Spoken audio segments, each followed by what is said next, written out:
simplement parce qu'au mois de juin j'ai utilisé la même chose qu'en mai. Si ce n'est ensuite des petits échantillons vu que je suis partie quasiment 3 semaines et que bah, du coup j'avais fait la moitié de mes découvertes au mois de mai. Et ça fait déjà pas mal de choses, donc voilà, sur 2 mois comme ça au moins on rattrape un petit peu le retard en plus.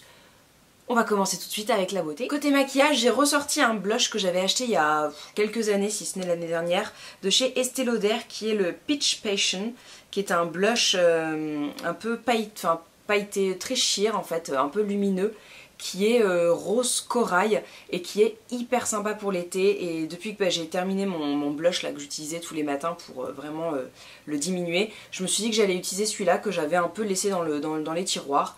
Et vraiment il est très très chouette. Alors c'est pas du tout celui que je porte aujourd'hui, mais vraiment il est tout simple, il est très naturel, il est facile à travailler, il est vraiment top. Et j'ai même utilisé le petit pinceau que j'avais laissé dedans parce que j'avais oublié une fois un pinceau quand on est parti en week-end. Et bah écoutez, il a très bien fait l'affaire. C'était pas dingo, mais pour 2 jours ça a fait le job. Donc voilà, je le trouve très très chouette. Je sais pas s'il sera encore disponible puisque c'est une collection assez ancienne, mais il était très chouette, donc je suis contente de l'avoir ressorti. J'ai adopté une toute nouvelle routine, j'ai terminé en fait tous mes produits soins, donc j'ai sorti des nouvelles choses. Tout d'abord j'ai un contour des yeux de la marque Absolution qui est la crème réparatrice Regard, donc je vous avais dit que je vous en reparlerai lors de ma dernière vidéo découverte et favoris puisque j'avais commencé à le tester. Et elle est très très chouette, elle est très légère, elle est alors du coup elle est à Lacmela, Mamakou, acide hyaluronique. Et elle défroisse, restructure, renourrit, elle est anti-rides, voilà, elle est un petit peu tout ça. Mais elle est très simple, quoi. Je trouve qu'elle est très chouette, elle est très douce, elle pique pas du tout les yeux parce que là j'ai utilisé pendant mon voyage aux États-Unis un roll-on de chez Polar parce que je me suis dit que si jamais on me volait ma valise c'était pas grave, et il est absolument atroce. On sent vraiment que les produits ils sont agressifs pour les yeux et du coup bah j'étais vraiment en manque de ma crème pour les yeux de chez Absolution parce qu'elle est elle est très douce, on la sent pas sur la peau, elle vous décongestionne l'œil, vraiment elle est très très chouette.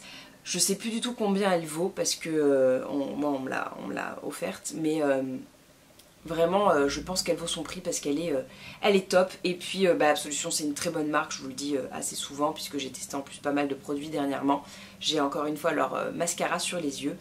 Et là il y a 99% d'ingrédients d'origine naturelle et 59% d'ingrédients d'origine bio. Donc c'est quand même un score assez élevé pour le taux d'ingrédients bio et vraiment très top. Un produit que j'ai ressorti de mes placards, que j'ai découvert au fond de mes placards, donc que j'avais eu l'année dernière lors de l'assemblée Cosme Bio. J'ai d'ailleurs pu en avoir de nouveaux puisqu'il y a eu une nouvelle assemblée avec des trophées Cosme Bio et tout ça. Celui-ci avait eu un prix, je sais plus trop lequel. J'étais pas forcément hyper emballée, enfin il avait été nominé ou... Bon, je sais plus trop, mais il m'avait pas forcément emballé comme ça, packaging pas terrible. En plus, il y avait je sais pas où est l'emballage. Voilà, je vous avais gardé l'emballage en carton qui est assez moche, on va dire. C'est de la marque B comme Bio. C'est un sérum visage et yeux. Alors, il y a de l'acide hyaluronique aussi dedans. Et en fait, c'est une véritable révélation. C'est un plaisir ce sérum. C'est assez dingue. Il hydrate vraiment. Il apporte vraiment du tenseur, enfin vraiment un côté tenseur et très mou. Enfin, je sais pas comment vous expliquer, mais vraiment un côté très souple à la peau. Et là je l'avais pas emmené pendant mes vacances parce que je voulais pas trop me charger et que c'est pas forcément le flacon le plus pratique et tout ça, et je me suis dit qu'une crème visage suffirait. Et ben il m'a manqué. Il m'a manqué aussi et il est très très chouette. Il est bien sûr bio, il est certifié Cosme Bio puisque... il était au trophée Cosme Bio, donc il est Cosme Bio. Et alors qu'est-ce que je peux vous dire d'autre dessus? Il y a un complexe unique de 2 types d'acide hyaluronique et de sucres végétaux. Il y a du figuier du désert qui apaise et adoucit la peau. Il est fini poudré, excellente base de maquillage, idéal pour les peaux déshydratées. Voilà, bah en fait il suffisait que je lise derrière, ça suffisait. Effectivement il réhydrate vraiment bien la peau et je trouve qu'il m'a fait une peau magnifique pendant le mois de mai. J'avais un teint hyper zen et pas beaucoup de boutons, donc vraiment chouette. Et avec ça du coup j'ai combiné cette petite crème de chez Cadalis que j'ai aussi trouvée dans le fond de mes placards qui est une crème réconfortante à la banane jaune et à la mangue. Je suis incapable de vous dire si c'est une marque qui est bio. J'avais regardé la composition, elle était pas trop mal. Je crois que je l'avais eu dans une Birchbox, je crois. Dans une des dernières, ou alors dans une Nuo Box, je sais plus du tout. C'est pour ça que j'ai un gros doute sur le fait qu'elle soit bio ou pas. Mais bon, en tout cas, elle est très très chouette. Celle-là, je l'ai emmenée pendant mes vacances. Et bah heureusement, parce que quand même, le fait de pas avoir de sérum, ça, et puis de sortir, d'aller au grand air et tout ça, de voyager beaucoup, ça a pas mal agressé ma peau. Et bah, on s'en est pas mal sortis toutes les deux. Donc, très chouette produit aussi. À vérifier si c'est une marque bio, mais enfin, naturelle en tout cas. Mais la compo est pas mal. Il y a pas mal d'huile dedans et tout, donc elle est plutôt pas mal. Voilà, pour la beauté, c'est à peu près tout. Hein. Et côté random, il y a pas mal de choses. Alors, j'avais, il me semble, gardé l'emballage, mais je l'ai peut-être jeté en fait, puisque avec les vacances et tout, je voulais pas garder trop de trucs. C'était un chocolat de la marque Lindt à la crème de Paris-Brest. Et c'était une pure tuerie. Alors pour le coup il est plein de merde dedans, il y a même de l'huile de palme, donc je suis un peu deg, mais parce que du coup je vais pas la racheter, hein. Déjà pour des questions écologiques et pour des questions de santé, puisque ça s'élimine pas trop l'huile de palme. Et mais qu'est-ce qu'il était bon, bien dommage. Lindt, arrêtez de mettre de l'huile de palme dans vos chocolats. Tous, même toutes les marques, arrêtez de mettre de l'huile de palme. L'huile de cacao, le beurre de cacao ou l'huile de coco encore, c'est super. Et ça suffit. Ou mettez pas d'huile, je sais pas. Mais arrêtez. Côté activité, avec mon amoureux, on a regardé Paul Dark sur Netflix. C'est une série un petit peu d'époque aussi qui se passe au 18e siècle. Ouais. 18e, fin 18e. Fin 18e, ça doit être 1760 ou quelque chose comme ça. Et j'ai réussi à convertir mon amoureux à une série d'époque, ce qui est quand même un gros succès. Bon, moi je l'ai pas trouvé forcément formidable comparé à Outlander, c'est pas le même, mais elle se laisse bien regarder. Voilà, puis on l'a regardé tous les deux, donc ça c'est chouette pour une fois qu'il accepte de regarder une série que je propose, et qu'en plus il n'était pas emballé au début. Voilà, je vous la conseille, c'est assez sympa. C'est un petit côté un peu, Eau de Hurlevent, ce côté un peu sombre, Paul Dark, la rose Paul Dark, c'est un ténébreux. Alors moi je suis pas hyper fan de lui, hein. Je trouve quand même que c'est un gros con. Mais il a un côté un peu sympa quand même. Vous verrez, parce que du coup là on a fini les 3 saisons qu'il y a sur Netflix. Il y en a une 4e ou une 3e qui se prépare, je sais plus. Moi dans les saisons je me perds, puis en plus comme ça s'enchaîne je regarde pas. Mais moi je vous laisse deviner qui serait mon préféré, hein, dans les hommes de la série. Donc n'hésitez pas à me dire en commentaire si vous croyez savoir qui c'est. Et puis bah, n'hésitez pas vous à me dire lequel des hommes de la série vous affectionnez. Et comme ça on pourra créer une petite discussion si vous regardez. Et puis on va passer au favori suivant. J'ai testé le Punch Needle. J'ai fait un atelier avec Anis B, qui est une Instagrammeuse, blogueuse qui fait beaucoup de do it yourself. Donc je vous mets son Instagram en barre d'infos si ça vous intéresse. J'ai fait ça à un tout petit salon du fil en région parisienne dans le 92, donc pas très connu, pas très grand non plus, voilà, il n'y avait pas des masses de choses. Mais je suis hyper contente d'avoir testé le Punch Needle parce que je voulais tester, je savais pas trop comment c'était, et heureusement que j'ai fait ce petit atelier parce que de moi-même je pense que j'aurais pas réussi. Il y a des petits tricks comme ça à avoir parce que en fait si vous appuyez pas hyper bien le fil ressort et après bah, vous avez beau puncher et il n'y a rien qui reste dans le tissu, donc c'est un peu ballot. Mais justement j'ai réussi, enfin on a réussi avec Anis B à trouver le petit truc qui faisait que j'y arrivais pas. Et du coup j'ai fait une petite création, voilà, comme ça. Et j'ai acheté plein de matériel pour faire du punch needle, mais j'ai mis très longtemps à recevoir l'aiguille que j'avais commandée sur AliExpress, c'est normal en même temps. Donc du coup je l'ai reçu hier soir, donc bah, je vais pouvoir m'y mettre. J'avais acheté plein de tissus, en fait je lui avais acheté une grosse aiguille, mais j'avais pas les tissus qu'il fallait, parce qu'en fait le mieux c'est la toile de jute, mais moi je trouvais ça pas très beau, donc j'ai essayé de trouver quelque chose d'un peu plus tissu, mais j'ai rien trouvé d'équivalent, c'était tout trop petit pour la taille d'aiguille que j'avais, qui est présentement celle-ci. Voilà, qui est beaucoup trop grosse, et celle que j'ai du coup reçue via AliExpress, c'est celle-ci. et là j'arrive pas à la faire tenir dans mon tissu. Donc à recreuser fortement, mais en tout cas je suis très contente et c'est hyper relaxant comme activité quoi.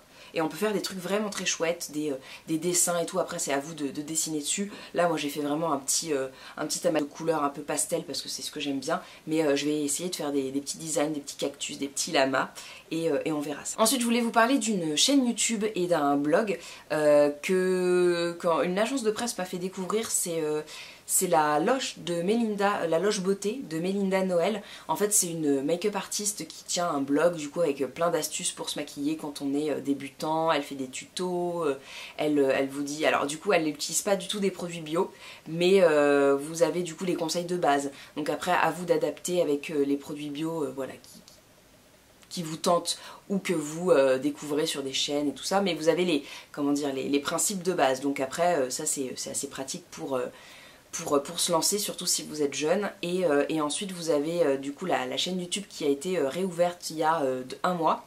Et elle fait des petites interviews d'artistes, de chanteurs, voilà. Donc là ça vient tout juste de redémarrer, mais elle fait des vidéos, alors du coup c'est un peu tourné façon M6 et tout ça, hein. C'est vraiment bien encadré, hein. C'est pas une youtubeuse comme ça qui se met devant sa caméra et qui vous parle dans son salon, c'est un beau décor et tout ça, mais du coup c'est très sympa à regarder. Les vidéos durent 15 minutes en général, et voilà, si vous aimez bien regarder les vidéos, je pense que ça peut être une petite découverte assez sympa, parce qu'en plus elle n'a pas beaucoup d'abonnés donc pour l'instant, donc ça peut voilà, ça peut vous faire découvrir quelque chose de nouveau. Je voulais vous parler de ce petit bracelet que j'ai acheté lors d'une petite soirée à Bobby's, enfin un petit salon comme ça avec des créateurs, des petites marques et tout.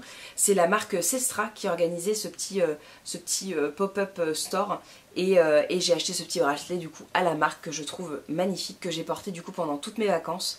Il y a un petit coquillage, alors je vous ferai peut-être un petit close-up parce qu'on voit pas forcément très bien, et des petites turquoises et tout, enfin j'adore. En fait le principe de la marque c'est de mélanger les pierres semi-précieuses à la maroquinerie, parce qu'elle fait, la créatrice fait aussi des sacs, et à des bijoux.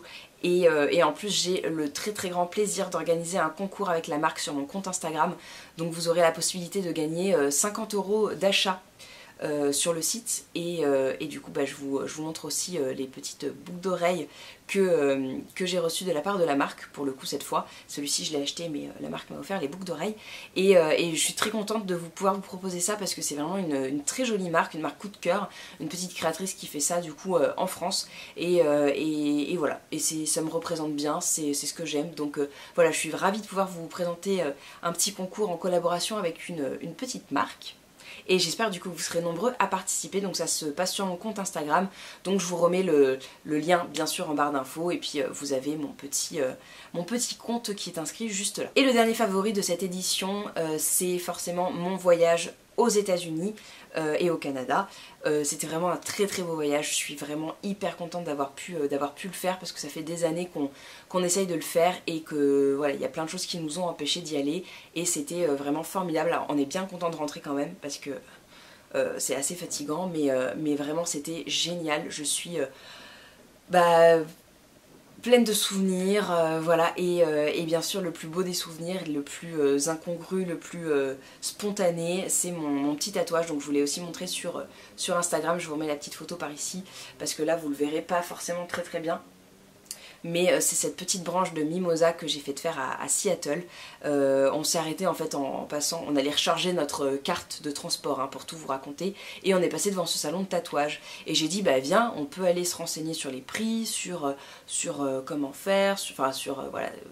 Et en fait ils avaient de la place. L'artiste que je vous remets ici avec son petit compte Instagram et tout, si ça vous intéresse, que vous êtes de passage, parce qu'en plus il est résident dans plusieurs salons de tatouage, donc il a un peu l'habitude de se déplacer. Il était à Berlin juste avant et tout, donc c'est pas que à Seattle, donc vous pouvez le suivre si vous aimez les tatouages et tout. Alors il a un univers assez particulier, un univers un peu satanique, donc c'est pas tout à fait le délire de ma branche de mimosa.